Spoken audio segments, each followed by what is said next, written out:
Hey, welcome back. So we're on to part four of Keep Low and Listen to Offers and Sell. So we've done goalkeepers, defenders and midfielders in the past few days, and now it's attacking midfielders. Hopefully by this point you've already watched the other three and you're into the series. If not, go and watch the other three before we watch this one. We're on to attacking midfielders. Intro out the way, let's just jump into it. So here we are for the attacking midfielders. We've got Keep Low and Listen to Offers and Sell sections. Non-homegrown count is up to 8. We've got Petrovic, Malo Gusto, Wesley Fofana and Marc Cucurella. Then we've got Asujio, Andre Santos, Moises Caicedo and Enzo Fernandez, which makes it up to 8. And as you can see, Ato Ampah's next up on the list. And for me, I'll be listening to offers. He's got 12 months left on his contract. He's not signed a new deal. I'll be open to listening to offers if he signs a new deal. I'm happy for him to stay around the under-21s, get around the first team, or potentially go out on loan. But until he's signed a new deal, I'm listening to offers. But if he does sign a new deal, then he jumps up into loan or keep. Next, we've got Kendry Paez, and I wasn't sure what to do with him because if he stays around for the next 3 seasons, he becomes homegrown as a Chelsea player. For his career, it's probably beneficial that he goes out and plays, and I'm not against him going out on loan to Strasbourg and playing regular because I think he needs to play in Europe because the Ecuadorian league to the Ligue 1 is a massive step, I feel. So it's a good move for him to kick on in his career. He's been around Chelsea and Strasbourg since January, so he's ready for that move. And next we've got Tyrique George. I've been 50-50 on keeping or loaning, but I feel like Chelsea are going to get some attacking midfielders if that's 1 or 2, because we've got Champions League football. I don't think the rotation's going to be there. So for me, I'd actually send him out on loan and then get game time. He could easily get a really good loan and get 20, 30 games somewhere and then come back next season and be pushing. I'm not really locked into that. I could be happy about him staying, but I feel like Chelsea are going to get a left winger and maybe 2. And in that case, I don't think he's going to get many minutes when you've got someone like Estavao that's joining the squad as well. So in that sense, a loan could be good for him. So I've put him in that section, but it's not locked. And then next we've got Pedro Neto, and it's a keep for me. It's a lock keep for me. A good part of the season. He had a bad part of the season. I feel like he needs to get better at goals and assists, but that could be said to many players in the squad. But we'll see how he gets on this season. So he's a keep for me. But he is a non-homegrown player, so we're up to 9.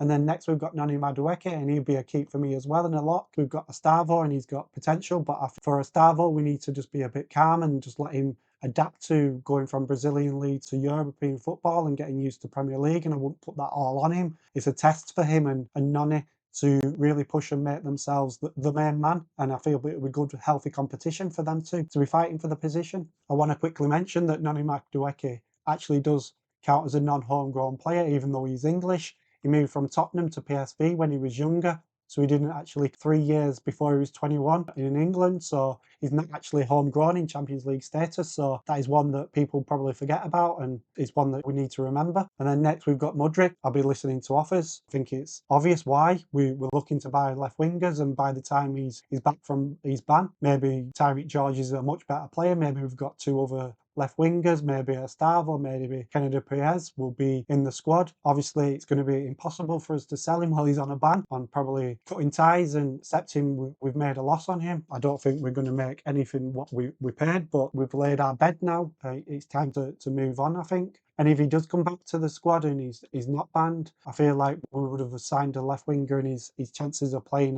is going to be less and less. So even if it's not a listen to offers, it may be a loan and him to go out there and get game time and get his confidence back, because he's had a very up and down season, and the spark that he had at Shakhtar Donetsk, he's showed it fully at Chelsea, and I feel like he needs to go out and get confidence elsewhere. He reminds me a bit of other players that have struggled for confidence, so for him, it'd be best for him to get chances elsewhere. And then next we've got Raheem Sterling, and it's obvious it's a sell and a lock sell. Hopefully we can cut ties, but he's on a massive wage. He's on a good few years of contract still. He loves London. I'm sure his family are happy in London. I'm sure it's going to be hard for a club to take him off the wages that we've got him on here. So it's going to be a hard one to sell, but he knows that he's probably not going to get a chance. He's been out on loan to Arsenal and got not many game minutes, so he's probably feeling a bit more down about his minutes, and I'm sure he wants to prove himself. He probably has to be sold, and I hope he does, because for his career I think it's best for him. And then next we've got Joao Felix, and he'll be a listening to offers, and it'll be a lock for that. I wouldn't be loaning him for certain, because if you loan him, you're using an international loan slot likely, because you'll be Benfica that look like they're interested, or abroad. I don't think many Premier League clubs will be interested. It's not a definite sell, so it's in the listen to offers. I feel like there's still quality in there, but with Palmer and when you've got Estavao and you've got Paez, I feel like it was a stupid signing to begin with, to be honest. But we're here now, and for the best of his career, I feel like going back to Portugal could be beneficial for his career, but I don't really want to use an international loan slot on a player that we don't really want to keep. But if we can't get him off on a sale, maybe we do use a loan on him.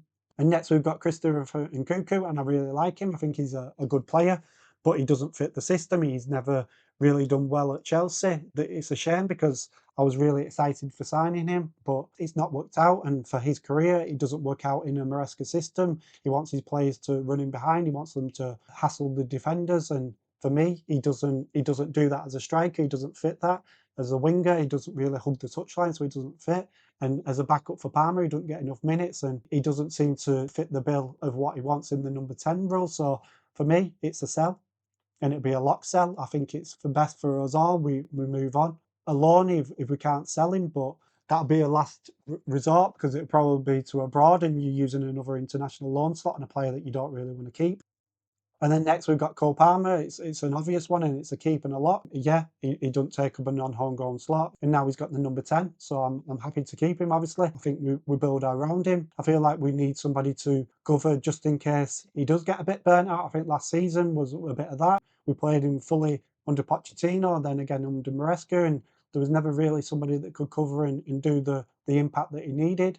So maybe we do need somebody that can take a bit of that weight off his shoulders, and if that's wingers that score goals or if that's somebody that come in and bring him off after 60th minute and we 2-0 up, that'd be perfect so he can get a bit of rest, because the games of Champions League and Premier League will be harder for him, because last season he didn't play in any of the group stages for the Conference League, so he had a bit of Premier League rest. He played in the Premier League and then he had a week rest and didn't have to travel or be involved in the Conference League until the knockout stages. So yeah, let's move on. And lastly, we've got Estavao, and it's a lock keep for me. He's shown the last 12 months that he's really good. I didn't know anything about him. I've been watching highlights. I'm really excited to watch him in the Club World Cup and get a taste of actually watching him for 90 minutes and getting the eye test instead of watching highlights, because I've got a son now, so I can't really stay up until 2, 3 o'clock watching football matches in Brazil. So I've not really watched him except for highlights, but I've been impressed. He's got like 30 goals in the last 12 months and like 12 assists. So hopefully he can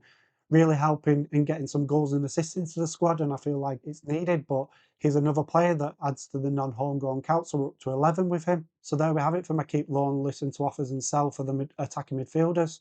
Let me know what you think. Did I get it right? Do you agree with me sending Tyrique George on loan? Do you agree with me the other players a lot? Do you agree with me that we should be listening to offers for Mudryk? I understand that some people won't agree with me and some people will feel like we should keep Felix, but that's another non-homegrown player and I don't think he'll get many minutes. It'll be another situation of him not really getting enough minutes. So there we have it for part 4 of the series. Keep loan, listen to offers and sell.